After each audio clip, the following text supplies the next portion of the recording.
اجازت جی گفتگو شروع کی جا سکتی؟ دور حاضر کی ایک انتہائی اہم ضرورت پہ میں آج کی گفتگو کرنا چاہتا ہوں۔ ایک بہت اہم باب جسے ہمارے منبر سے جب بھی بیان کیا گیا مصائب کی صورت میں کیا گیا، یعنی کہ جب بھی حق زہرا کو یا بی بی کے حق فت کو بیان کیا گیا تو اسے مصائب کی صورت میں بیان کیا گیا۔ میں ٹھیک کہہ رہا ہوں؟ یعنی کہ ذاکر یا خطیب نے بی بی کا حق یا دربار پڑھنا شروع کیا تو مومنین کا ذہن تھا کہ یہ مضمون مصائب کا ہے۔ آپ کی دعاؤں سے، بادشاہ حسین کی عطا سے میں نے پاک سیدہ سے اس مضمون کی خیرات مانگی اور پہلی بار اس مضمون کو فضائل کی صورت میں پڑھنا شروع کیا۔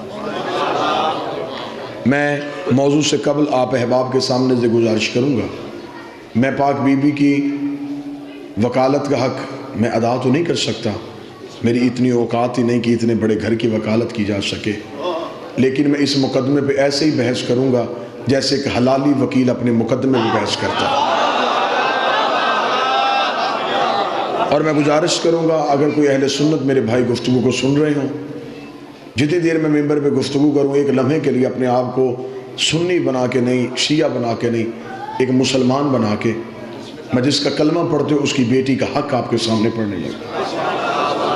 جیسا کہ مجھ سے پہلے واجب الاحترام قابل صد احترام میرے برادر جناب شرازی صاحب نے بیان فرمایا، قتل حسین کی وجہوں میں سے ایک وجہ امام حسین علیہ السلام کے کربلا میں جو خنجر کربلا میں چلا یہ سقیفے میں تیز ہو چکا تھا۔ نبی کے جانے کے بعد ایک بہت عظیم تبدیلی، ایک بہت بڑی تبدیلی آئی رسول کے جانے کے بعد۔ رسول کے جانے کے بعد امت میں اور اہل بیت میں ایک جھگڑا ہوا۔ اب اس موضوع کا داد کے ساتھ قطعاً کوئی تعلق نہیں، میں پہلے کہہ رہا ہوں، میں اقرار کر رہا ہوں، مجھے صرف آپ کی توجہ چاہیے کہ میرا پیغام آپ تک پہنچ رہا ہے۔ رسول کے جانے کے بعد امت میں اور اہل بیت میں ایک جھگڑا ہوا اور اس جھگڑے کی وجہ تھی ایک جائیداد، ایک جاگیر۔ اس جاگیر کو اہل بیت کو اس جگہ کی ضرورت نہیں تھی، لیکن نبی کی بیٹی نے اس انداز سے جنگ لڑی ہے کہ رسول کی بیٹی نے اسلام کے لبادے میں چھپے ہوئے منافقوں کو ظاہر کر دیا۔ اب ہمارے بچے اکثر اس چیز سے بے خبر ہیں کہ یہ ایک باغ تھا جو رسول کی بیٹی لینے کے لیے گئی۔ میں پہلے وضاحت کروں، اسے فدق بھی بولتے ہیں، فتق بھی بولتے ہیں، دو طریقے سے اس لفظ کو بولا جا سکتا ہے۔ اگر آپ عربی اعتبار سے بولیں گے تو اسے فدق بولیں گے، اردو اعتبار سے بولیں گے تو اسے فدق بولیں گے۔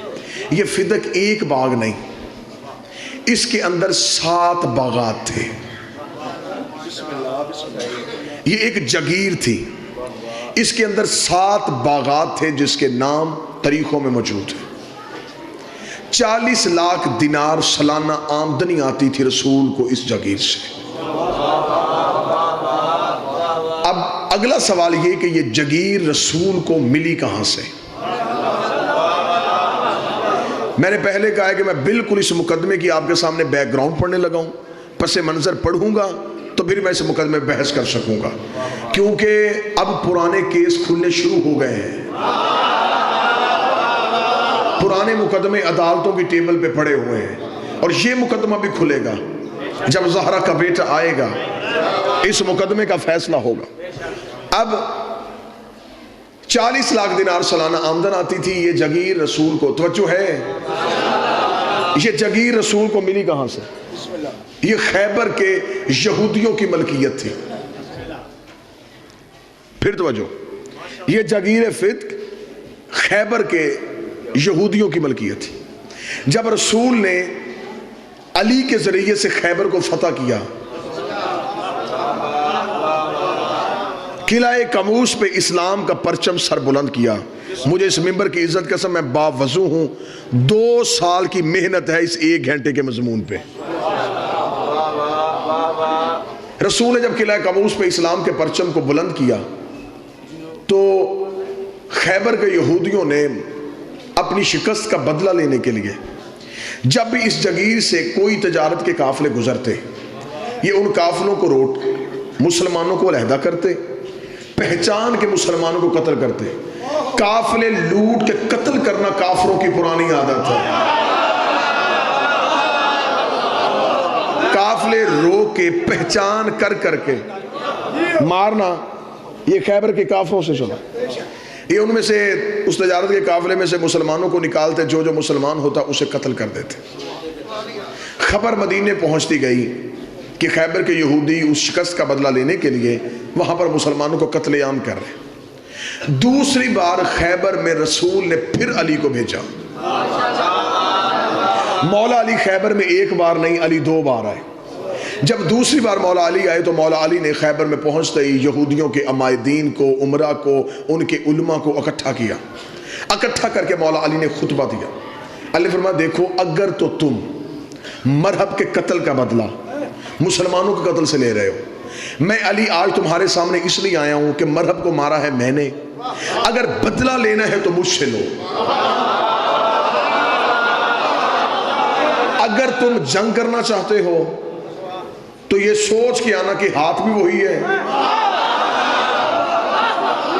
تلوار بھی وہی ہے، میں علی تم سے لڑنے کے لیے تیار ہوں، لیکن دیکھو آج میں مجاہد بن کے نہیں مبلغ بن کے آیا ہوں۔ آج میں تمہیں تبلیغ اسلام کے لیے آیا ہوں کہ اب بھی مان جاؤ کہ مدینے والا رسول سچا ہے۔ اگر نہیں، اگر جنگ کرنا چاہتے ہو تو میں جنگ کرتا ہوں۔ انہوں نے مولا علی سے تھوڑا ہی وقت مانگا کہ ہمیں سوچنے کا وقت دیا جائے۔ انہوں نے اس مہلت میں سوچنے کے بعد علی سے کہا کہ اے علی، جو ہو چکا اس کی ہم معافی چاہتے ہیں، آئندہ اس علاقے میں مسلمانوں کا قتل نہیں ہوگا، لیکن جو ہم نے قتل کر چکا، جو ہم خون بہا چکے، ہم اس کی معافی کے ساتھ اس کا جزیہ دینا چاہتے ہیں۔ ہمارے جتنے، یہ تمہید میں آپ کے سامنے پڑھ رہا ہوں، میں ابھی مقدمہ آپ کے سامنے بی بی کا پڑھوں گا، ہمارے جتنے سکنی مکانات جن میں ہم رہتے ہیں، اس کے علاوہ ہماری فدق میں جتنی بھی جگیر ہے، یہ ہم مسلمانوں کے رسول کو دیتے ہیں، مسلمانوں کو نہیں، مسلمانوں کے رسول کو دیتے ہیں۔ مولا نے ان سے ایک معاہدہ لکھوایا، انہوں نے ایک معاہدہ لکھا، اپنے دستخط کیے، مولا امیر نے اپنے دستخط کیے، علی وہ معاہدہ لے کے مدینے پہنچے، رسول کا کے سلام کیا۔ سلام کرنے کے بعد علی نے کہا کہ یا رسول اللہ مبارک ہو، معافی بھی مانگی ہے، جگیر بھی تمہیں لکھ کے دے دی ہے۔ یہ میں نے آپ کے سامنے بڑے مختصر سے لمحات میں اس جگیر کا پس منظر پڑھا۔ اب اس مقدمے میں بحث کرتے ہوئے میرا پہلا سوال ہر غیرت مند مسلمان سے یہ ہے، اگر اس جگیر میں امت کا حق تھا، اگر اس جگیر میں امت کا حصہ تھا، 7 ہجری میں خیبر فتح ہوا، 11 ہجری میں رسول زہرم دنیا چھوڑی، اگر اس جگیر میں مسلمانوں کو کوئی حق تھا، 4 سال نبی نے دیا کیوں نہیں؟ اگر اس جگیر میں مسلمانوں کا حصہ تھا تو 4 سال مسلسل اس جگیر کی آمدن رسول کو ملتی رہی، رسول نے اس میں سے امت کو حق کیوں نہیں دیا؟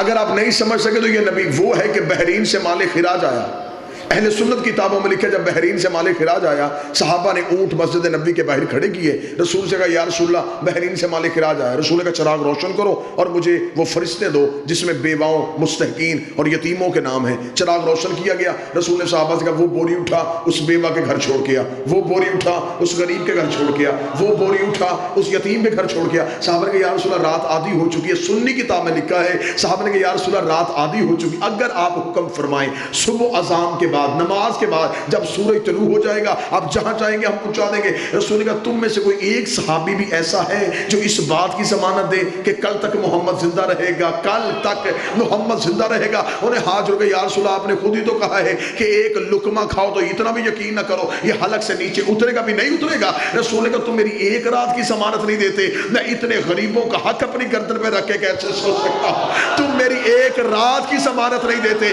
اب میرا پہلا سوال ہے، جو نبی کسی غریب کا حق ایک رات نہیں رکھتا تھا، اس نے فدق 4 سال اپنے پاس کیسے؟ جس نے کسی غریب کا حق ایک رات نہیں رکھا، 4 سال مسلسل یہ جگیر رسول کے پاس ہے. توجہ ہے میری بات کی؟ رسول اس جگیر سے جو آمدن آتی رکھتے نہیں تھے. بیت المال میں مسلمانوں کو، غربا کو، یتیموں کو، مسافرین کو ان کے حصے بانٹ دیے جاتے. خدا نے فوراً قرآن کی آیت بھیج دی، میرا حبیب اپنی ایک قریبی عورت کو اس کا حق دے.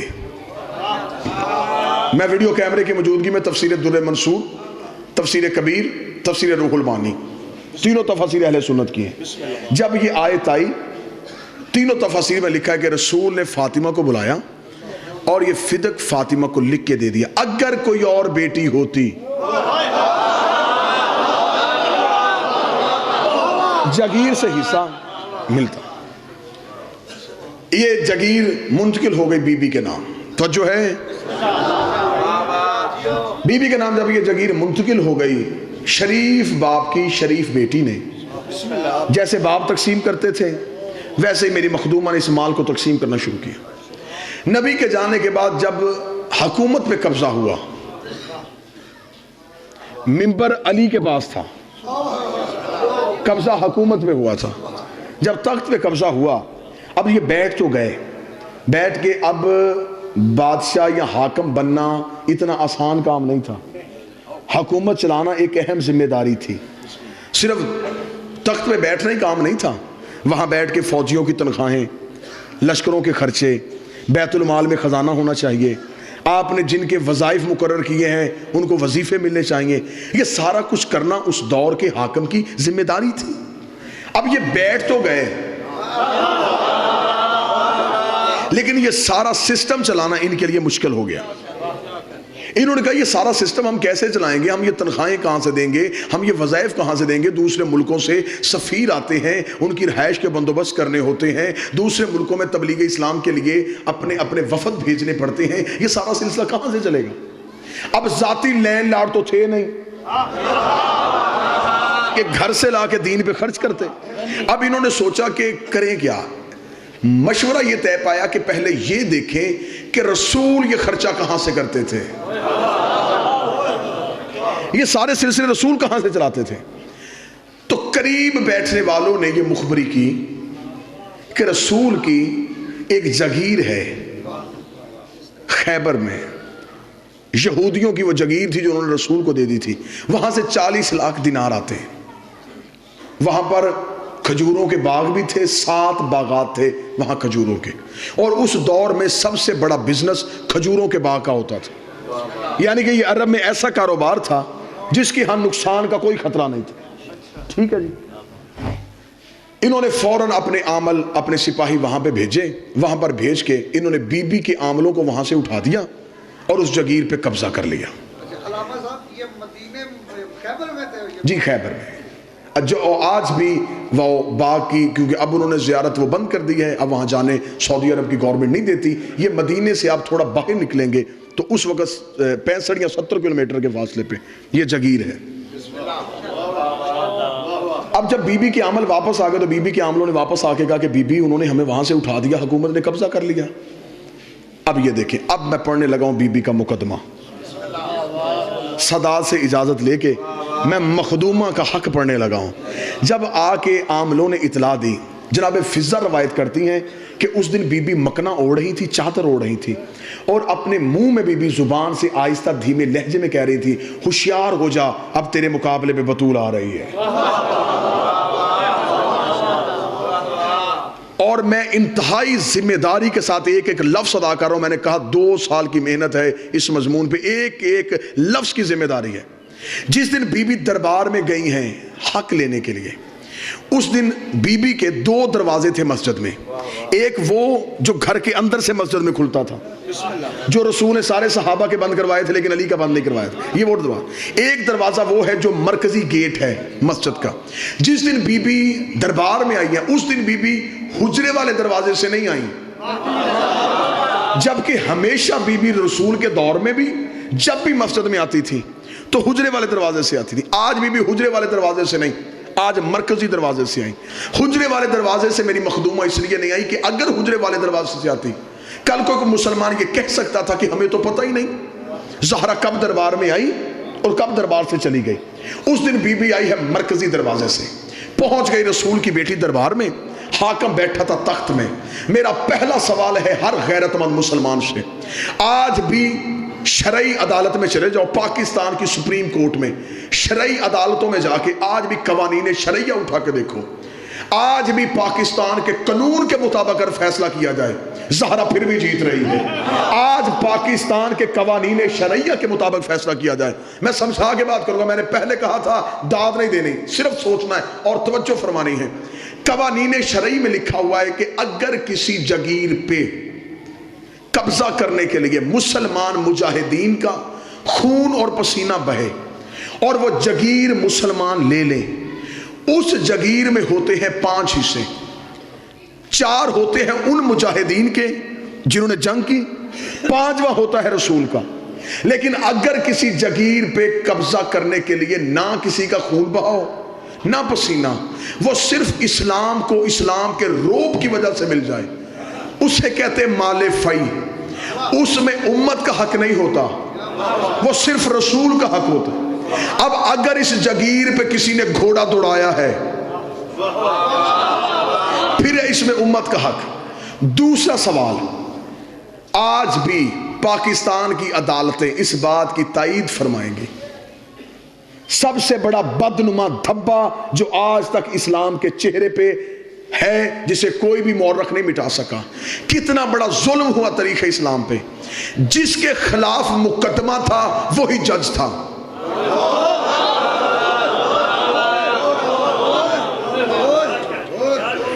جو اس مقدمے میں فریق تھا وہی جج تھا. شریعت محمد کے مطابق حاکم وہ مقدمہ سننے کا اہل ہی نہیں تھا. شریعت کے مطابق یہ مقدمہ جانا تھا قاضی کے پاس, اس مقدمے کو قاضی نے سننا تھا. شریعت میں حاکم کے ساتھ ایک قاضی مقرر ہوتا ہے. اگر آپ سٹیٹ کے خلاف آئیں گے, اگر آپ حکومت کے خلاف آئیں گے, وہ مقدمہ حکومت نہیں, اسلام کہتا ہے کہ وہ مقدمہ قاضی سنے گا. قاضی کا چناؤ ہے, توجہ ہے میری بات کی جانب, اس لیے اسلام میں ہے قاضی کا چناؤ. اور آج بھی پاکستان کی عدالتوں میں یہ نظام موجود ہے. آپ نے پچھلے دنوں دیکھا افتخار چودھری کے بیٹے کو عدالت میں لایا گیا, اس نے بینچ چھوڑ دیا. اس نے کہا کیونکہ میرا بیٹا مجرم ہے لہٰذا میں یہ مقدمہ سنوں گا نہ, میں سن سکتا ہوں. تاریخ اسلام میں سب سے بڑا ظلم یہ ہوا, جس کے خلاف بھی مقدمہ لے کے آئی تھی وہی منصف تھا. یہ ہے تاریخ اسلام کا ایک بدنما دبا. آ گئی بی بی آگے دربار میں کھڑی ہوئی, مصائب نہیں فضائل سننا مخدومہ کا. جنگ جیت کے آئی ہے رسول کی بیٹی, چادر کی دھار سے دشمن کو قتل کر کے آئی. بی بی دربار میں پہنچی. بی بی نے دربار میں پہنچ کے سب سے پہلا سوال حاکم سے کیا. بی بی نے دربار میں پہنچ گئی, حاکم سے کہا کہ تو نے میری جگیر پہ قبضہ کیوں کیا. یہ مکالمہ ہے, میں نے پہلے کہا میں ویڈیو کیمرے کی موجودگی میں ہوں, میں اپنے ایک ایک حرف کو ثابت کروں گا. بی بی نے کہا تو نے میری جگیر پہ قبضہ کیوں کیا. حاکم نے فوراً بی بی کو جواب دیا کہ ہمارے پاس ایک حدیث تھی جس حدیث کو نص بنا کے ہم نے اس جگیر پہ قبضہ کیا. بی بی نے کہا تیرے پاس کیا حدیث تھی. اس نے کہا تیرے بابے کی حدیث ہے کہ ہم گروہ انبیاء لا نورث ولا نورث, ہم نہ وارث بنتے ہیں نہ وارث بناتے ہیں. یہ انبیاء جو ہوتے ہیں نہ یہ کسی کے وارث ہوتے ہیں نہ یہ کسی کو وارث بنا کے جاتے ہیں. اس نے منبر سے حدیث پڑھی, بولی رسول کی بیٹی. اب امتی چپ رہنا, سید میرے ساتھ بولنا. جب اس نے اس حدیث کو پڑھ کے مقدمے کی سماعت شروع کی, بی بی نے خود اپنے مقدمے کی وکالت کی اور رسول کی بیٹی نے اپنے مقدمے پہلی دلیل دی. بی بی نے کہا تو نے کیا کہا ہے, میرے بابے کی حدیث ہے ہم وارث نہ بنتے ہیں نہ بناتے ہیں. رک کسی جگہ پہ, پہلے مجھے یہ بتا تجھے میرے بابے نے وارث بنایا ہے؟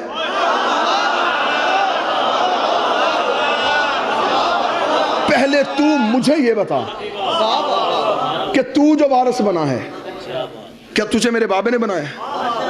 اگر تجھے میرے بابے نے نامزد کیا ہے تو پھر تو خود ہی اپنی نس سے مکر گیا. تو نے ابھی کہا ہے کہ وہ کسی کو وارث نہیں بناتے.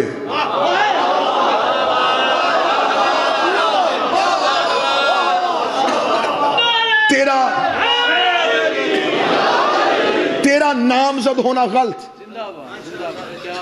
حاکم چپ ہوا. حاکم نے کہا مخدومہ بنت رسول تو اپنے مقدمے میں بحث کر. دربار میں اکیلی وکیل. مخدومہ نے کہا میں اپنے مقدمے میں بحث کرتی ہوں.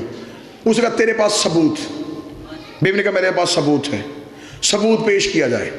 بیوی نے عدالت میں وہی معاہدہ جو یہودیوں نے لکھا تھا جس میں مولا علی کی بطور گواہ اور رسول کی مہر تھی اور نیچے لکھا تھا رسول نے کہ یہ جگیر میں اپنی بیٹی فاطمہ کو دیتا ہوں. بیوی نے وہ تحریر دربار میں پیش کی. انہوں نے تحریر پڑھتے ہی دوسرا سوال سماعت مقدمے کی کرتے حاکم نے کہا کہ اس تحریر پہ کوئی گواہ. لو پھر پھنس گیا حاکم. دوسری بڑی غلطی کر گیا حاکم. قانون قرآن کے مطابق معصوم سے گواہ مانگنے کی اجازت ہی نہیں ہے. میں محنت آپ کے سامنے پڑھ رہا ہوں. قرآن کے مطابق معصوم سے گواہ مانگنے کی اجازت نہیں. میں قرآن سے نص دیتا ہوں. مریم کی قوم نے مریم سے پوچھا بچہ کہاں سے آیا. 3 دن کا عیسیٰ بول پڑا. قرآن کہتا انی عبداللہ اتانی کتاب وجعلنی نبی. میں اللہ کا بندہ ہوں, کتاب لے کے آیا ہوں, نبی بن کے آیا ہوں. قوم نے عیسیٰ سے گواہ نہیں مانگا. معصوم ہے. میں ایک حوالہ دوسرا دیتا ہوں. کتاب کا نام حیات الحیوان, لکھی آقا دمیری نے, چھپی جامع الازہر مصر سے. مدینے میں ایک شخص جس کا نام اسود تھا, یہ گھوڑا بیچنے کے لیے آ گیا. عربی تھا یہ گھوڑا بیچنے کے لیے آ گیا. عرب میں گھوڑا ہر انسان کی کمزوری بھی تھی, مجبوری بھی تھی, کیونکہ وہ جانور پالتے تھے, گھوڑے پہ سواری کرتے تھے. یہ مسجد نبی والے بازار میں توجہ ہے, گھوڑا کھیلے کھڑا. رسالت امام مسجد سے باہر نکلے. رسالت امام نے گھوڑے کو دیکھا, رکے. اسود یہ گھوڑا بیچے گا؟ بیچوں گا. دلیل آپ نے ذہن میں رکھنی ہے کہ معصوم سے گواہ مانگنے کی اجازت نہیں ہے. رسول نے کہا یہ گھوڑا بیچے گا؟ اس نے کہا جی بیچوں گا. رسول کا کیا لے گا؟ اس نے دینار بتائے. رسول نے اس کے ساتھ سودا طے کیا. طے کرنے کے بعد رسول نے کہا کہ میرے پاس اس وقت دینار نہیں, دینار پڑے ہیں میرے حجرے میں. سودا تیرا میرا طے پا گیا. وہ جو دینار حجرے میں پڑے وہ تیری ملکیت, اور یہ جو تیرے ہاتھ میں گھوڑا ہے یہ میری ملکیت. رسول کو گھوڑے کی ضرورت نہیں ہے, لیکن ایک مسئلہ حل کرنے لگے ہیں. رسول حجرے میں دینار لینے کے لیے گئے. یا چند صحابہ وہاں سے گزرے. انہوں نے وہاں پہ کھڑے اسود کو دیکھا, بھئی گھوڑا بیچنا چاہتا ہے. اس نے کہا جی آیا تو بیچنے تب بک گیا. انہوں نے گزرتے گزرتے سرسری پوچھا کس نے خریدا؟ اس نے کہا تمہارے نبی نے. نبی کا نام آنا تھا, بندے واپس آ گئے کہ ضرور اس گھوڑے میں کوئی صفت ہے, اگر اس میں کوئی عیب ہوتا محمد کبھی نہ خریدتا, اس میں کوئی صفت ہے. انہوں نے آگے کہا یہ گھوڑا تو ہمیں نہیں بیچ سکتا. اس کا نا سودا طے پا گیا. وہ دینار لینے گئے. اب وہ عربی کیونکہ نبی کا کلمہ نہیں پڑھتا تھا, انہوں نے فوراً کہا اگر ہم اس قیمت سے زیادہ دیں کیا تو ہمیں دے گا؟ اب اس نے کون سا کلمہ پڑھا تھا, اسے کون سے تجارت کے قوانین کا پتا تھا. اس نے کہا مجھے تو پیسے سے غرض ہے. اسے پیسے لیے, گھوڑا ان کے حوالے کیا. یہ گھوڑا لے کے چلے گئے. وہ شخص دینار گن رہا تھا, یا رسول آ گئے. رسول نے کہا اسود میری امانت. اس نے کہا کون سی امانت؟ اس نے کہا وہ گھوڑا جو میں نے خریدا. اس نے کہا کون سا گھوڑا؟ جو ابھی تھوڑی دیر پہلے خریدا. اس نے کہا کوئی گواہ ہے؟ میں نے کہا تھا نا معصوم سے گواہ مانگنے کی اجازت نہیں. اس نے کہا گواہ ہے. رسول چپ کھڑے. رسول کہا اسود دیکھ میں نے تجھ سے وہ خریدا, میرا تیرے ساتھ دینار طے پائے. اس نے کہا نا گواہ ہے تو لا. ابھی رسول چپ تھے, یا مسجد سے ایک شخص باہر نکلا. رنگ اس کا کالا تھا, اندر سے بڑا پاک تھا.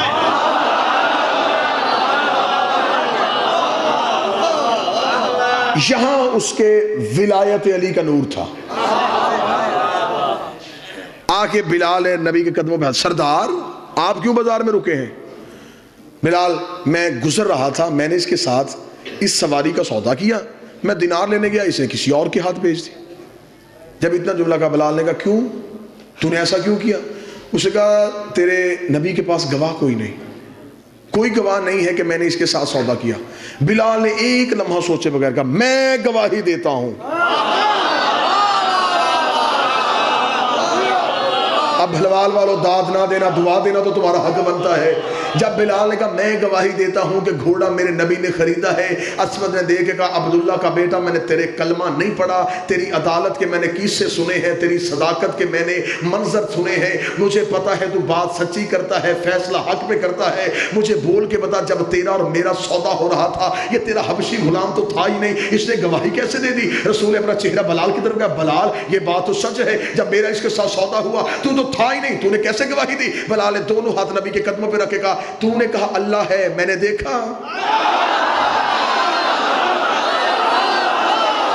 تو نے کہا اللہ ہے میں نے دیکھا، تو نے کہا جنت ہے میں نے دیکھی، تیرے کہنے پہ نہ دیکھا اللہ مان لیا، یہ بھی تو نے کہا ہے کہ گھوڑا خریدا ہے، پھر تو نے خریدا۔ یہ ہے معصوم سے گواہ مانگنے کی اجازت نہیں۔ دربار میں معصومہ سے گواہ مانگا گیا، سننا مقدمہ، فضائل سننا میری سائن کے، میری آقا زادی کی فضیلت سننا۔ انہوں نے گواہ مانگا، بی بی نے گواہیاں دیں۔ بی بی نے کہا میرا بڑا بیٹا حسن میرا گواہ، میرا چھوٹا بیٹا حسین میرا گواہ، میرا شوہر علی میرا گواہ، اور میرے باپ کی کنیز ام ایمن میری گواہ۔ یہ 4 گواہیاں ہیں جو بی بی نے اپنے مقدمے میں دی ہیں۔ حاکم نے تھوڑی دیر مشیروں سے مشورہ کیا، بنت رسول کھڑی فیصلے کا انتظار کر رہی تھی۔ یہ دربار سے فیصلہ آ گیا، فیصلہ یہ آیا کہ ہم آپ کے مقدمے کو خارج کر رہے ہیں اس بنا پہ کہ آپ کا نصاب شہادت پورا نہیں۔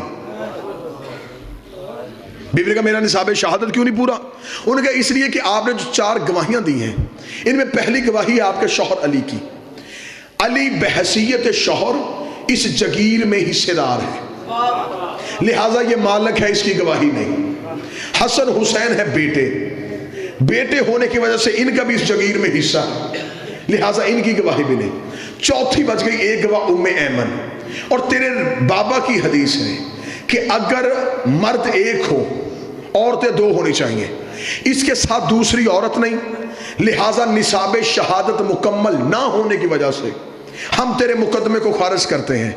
زندگی قربان کروں بی بی تیری عزت میں، بی بی نے مقدمہ واپس لے لیا، گواہیاں نہیں بدلی۔ بحث سننا میری آقا زادی کے مقدمے کی پوری ذمہ داری کے ساتھ، بی بی نے مقدمہ واپس لیا، گواہیاں نہیں بدلی، جبکہ بی بی کے پاس گواہ تھے۔ بی بی جناب سلمان کو کھڑا کر سکتی تھی، حضرت ابو ذر کو پیش کر سکتی تھی، جناب کمبر، عمار، مقداد، عورتوں میں بی بی فضہ، اسما، ام الفضل، یہ سب موجود تھے۔ آقا زادی نے گواہیاں نہیں بدلی، مقدمہ واپس لے لیا۔ مقدمہ کیوں واپس لیا؟ جنگ سننا رسول کی بیٹی کی برقعے کے اندر کیسے لڑی ہے۔ اب شریعت کا مسئلہ ہے، جو کسی مومن کو جھوٹا کہے، مثلا کوئی بندہ کسی سچے مومن کو جھوٹ کی تہمت لگا دے، شریعت کہتی ہے یہ بن گیا ہے فاسق، اس نے مومن کو جھوٹا کہا ہے۔ اب فاسق کی سزا کیا ہے؟ شریعت سے پوچھو۔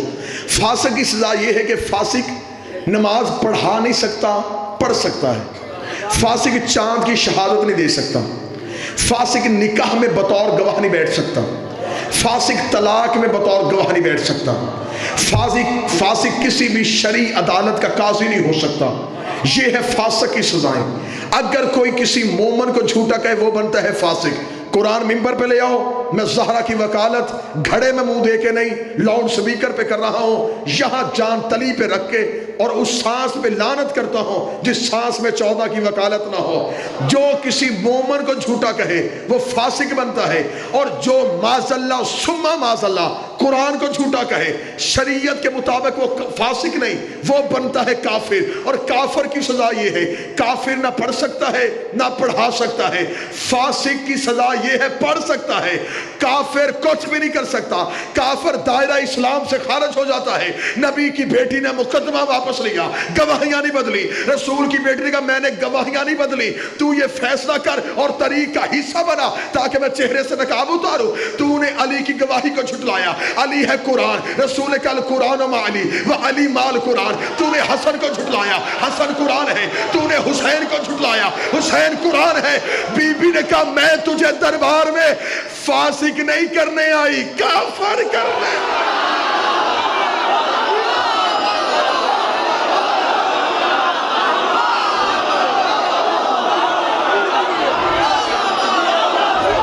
بسم اللہ، میں تجھے، بسم اللہ، یا رسول یا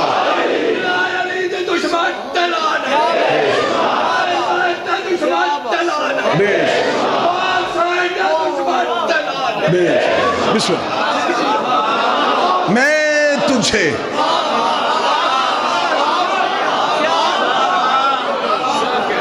جو کام نبی نہیں کر سکا، زندگی ہوئے 1000 سال، اس جملے واہ واہ کرتے رہے 1000 سال۔ پاک سید آپ کو زندگی عطا فرمائے۔ مخدومہ نے اصل چہرہ بے نقاب کیا، سننا مقدمہ، سننا میری آقا زادی کا۔ بی بی نے مقدمہ واپس لیا، حکیم صاحب مقدمہ واپس لیتے ہی بی بی نے دوسرا مقدمہ دائر کیا۔ بی بی نے کہا یہ مقدمہ واپس ہو گیا، فیصلہ کر دیا تو نے فیصلہ، نہ فیصلہ نہ بدلنا، میں مقدمہ واپس لیتی ہوں۔ وہی کھڑے بی بی نے دوسرا مقدمہ دائر کر دیا۔ بی بی نے کہا تو ہے حاکم، میں ایک بیٹی بن کے باپ کا حق لینے آئی ہوں، باپ کا حق دے۔ حکومتیں پریشان ہو گئی، دربار میں لڑ رہی ہے محمد کی بیٹی، برقعے کے اندر لڑ رہی ہے رسول کی بیٹی۔ رسول کی بیٹی نے کہا حق دے، اس نے کہا توجہ، اس نے کہا حق میں نے تجھے کہا نہیں، میرے پاس حدیث ہے۔ چند قدم چلی، آگے چل کے کھڑی ہوئی، بی بی نے کہا اب بول کیا کہا تو نے؟ اس نے کہا میرے پاس حدیث ہے۔ بی بی نے کہا حدیث سنا۔ اس نے کہا تیرے بابا نے کہا تھا ہم گروہ انبیاء نہ وارث بنتے ہیں نہ وارث بناتے ہیں۔ مخدومہ چادر کے اندر سے بولی، بی بی نے کہا تو نے حدیث پڑھی ہے؟ میں قرآن کی آیت پڑھتی ہوں، میں قرآن پڑھتی ہوں۔ کون سی آیت؟ بی بی نے کہا بسم اللہ الرحمن الرحیم وَلِكُلْ جَعَلْنَا مَوَالِيَ تَرَكَ الْوَالِدَيْنَ وَالْأَقْرَبُونَ۔ جو کچھ ماں باپ چھوڑ کے جائیں اس میں رشتہ داروں اولاد کا حصہ ہوتا ہے۔ اس سے کہا میرے پاس حدیث ہے۔ بی بی نے کہا میں دوسری آیت پڑھ دیتی ہوں، وَلِلرِّجَالِ نَصِيبٌ مِّمَّا تَرَكَ الْوَالِدَيْنَ وَالْأَقْرَبُونَ۔ جو کچھ ماں باپ چھوڑ کے جائے اس کا بیٹے کا حصہ ہوتا ہے۔ اس سے کہا میرے پاس حدیث ہے۔ بی بی نے کہا میں تیسری آیت پڑھ دیتی ہوں، وَلِلنِّسَاءِ نَصِيبٌ مِّمَّا تَرَكَ الْوَالِدَيْنُ وَالْأَقْرَبُونَ۔ جو کچھ ماں باپ چھوڑ کے جائے اس میں عورت کا حق ہوتا ہے۔ اس سے کہا میرے پاس حدیث ہے۔ بی بی نے کہا میں چوتھی آیت پڑھ دیتے ہوں، وَوَارَثَ سُلَيْمَانَ دَاؤُودَ۔ ہم نے نبی کو نبی کا وارث بنایا۔ اس نے کہا میرے پاس حدیث ہے۔ بی بی نے کہا میں پانچویں آیت پڑھ دیتی ہوں، قُلْ أَسْأَلُكُمْ أَجْرًا إِلَّا الْمَوَدَّةَ فِي الْقُرْبَى۔ اگر میرا بابا اجر مانگ سکتا ہے میں بابے کا حق کیوں نہیں مانگ سکتی؟ بلوال والو شیعہ ہو سنی ہو، تمہیں 14 کی عزت کا واسطہ میں زہرا کا حق بیان کر رہا ہوں۔ حاکم ایک حدیث پڑھتا گیا، بی بی بدل بدل کی آیتیں پڑھتی رہی، بدل بدل کی آیتیں پڑھتی رہی۔ 40 آیتیں جب محمد کی بیٹی نے دربار میں کھڑے ہو کے پڑھتی، حاکم کے چہرے پہ موت کی زردی آ گئی، حاکم کا جسم کانپنا شروع ہو گیا۔ اس نے کہا زہرا میں حدیث پڑھتا ہوں، تو جواب آیت میں کیوں دیتی ہے؟ حدیث کا جواب حدیث میں کیوں نہیں دیتی؟ اتنا جملہ کہنا تھا یا محمد نے چپ، بس میں نے اتنا سننا تھا، تو وہی ہے جسے میرے بابے نے کہا تھا آ تجھے حدیث لکھ دو، تو نے کہا تھا قرآن کافی ہے، تو نے کہا تھا، تو نے کہا تھا۔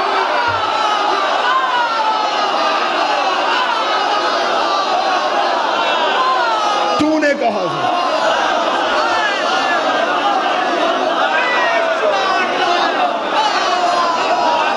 تو نے کہا تھا۔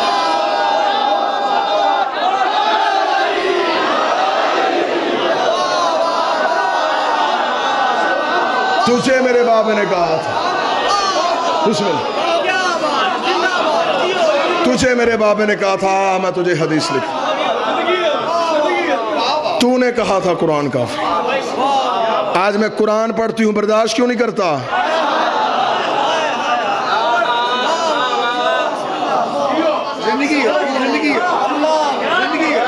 سن اب قرآن نہیں سنے آئی تک دربار میں کھڑی ہو کے بی بی نے کہا نہ تجھے قرآن کافی ہے نہ تجھے فرمان کافی ہے.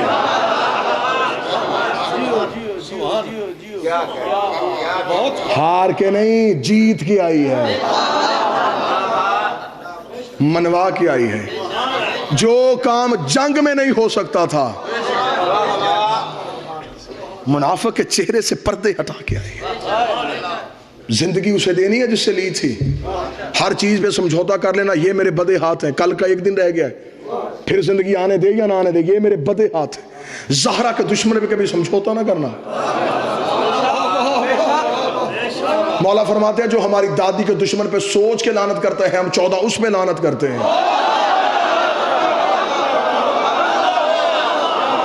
جو سوچ کے لعنت کرتا ہے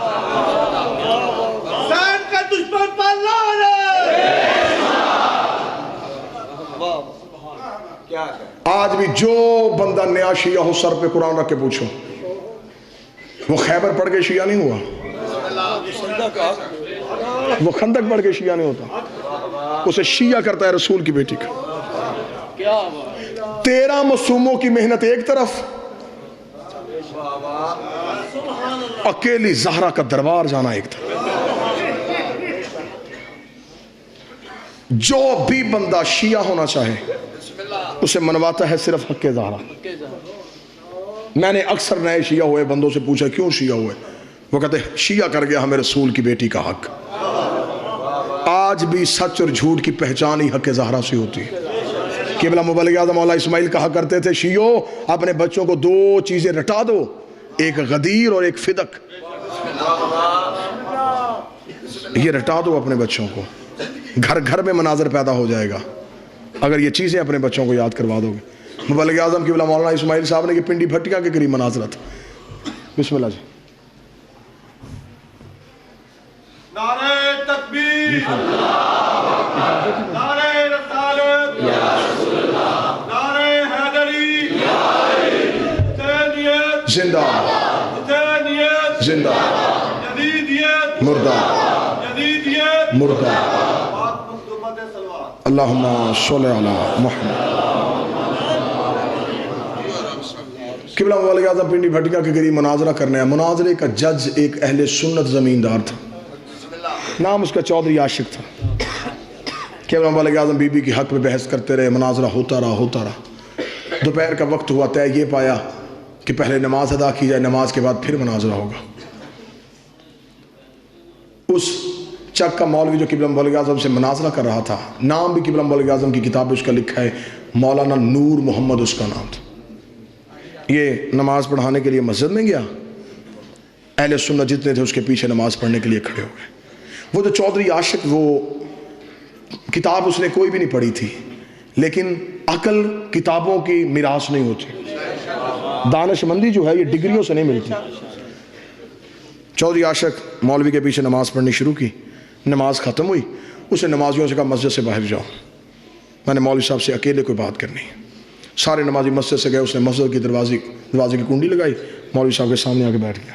اس نے کہا مولوی دیکھ, تیرے اور میرے سوا اللہ کے گھر میں کوئی نہیں بیٹھا, باوضو ہیں, نماز پڑھی ہم نے. اتنے دنوں سے ہمارے گاؤں میں بحث چل رہی تھی, شیعہ کہتے تھے رسول کی بیٹی دربار میں گئی اور واپس آئی ہے خالی.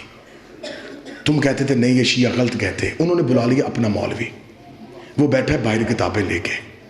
صبح سے بحث ہو رہی ہے. میں جٹ زمیندار بندہ ہوں, مجھے کتابوں کا نہیں پتا, مجھے نہیں پتا کس نے تاریخ میں کیا لکھا ہے. مجھے صرف اتنا بتا بیٹی رسول کی دربار گئی تھی, بس مجھے اتنا بتا دے. اب دیکھنا کیسے بلایا ہے مخدومہ نے. اس لیے مجھے صرف اتنا بتا بیٹی رسول کی دربار گئی تھی. مولوی کا چاچا عاشق بی بی کا حق بنتا نہیں تھا, اس نے کہا حق چھوڑ, بنتا تھا یا نہیں بنتا تھا, اتنا بتا گئی تھی. اس نے کہا ہاں یہ کتابوں میں لکھا گئی تھی. اس نے کہا چپ, اب اتنا بتا دے واپس خالی آئی ہے یا حق لے کے آئی ہے. اس نے کہا چاچا عاشق میں کتابوں سے ثابت کروں گا بی بی کا حق نہیں بنتا تھا. اس نے کہا میں نہیں پوچھ رہا بنتا تھا یا نہیں بنتا تھا, نہیں بنتا تھا, اتنا بتا واپس خالی آئی ہے. اس نے کہا ہاں چاچا عاشق خالی ہے. اس نے کہا اٹھ ختم کر مناظرہ, ہم نے بحث نہیں کرنی,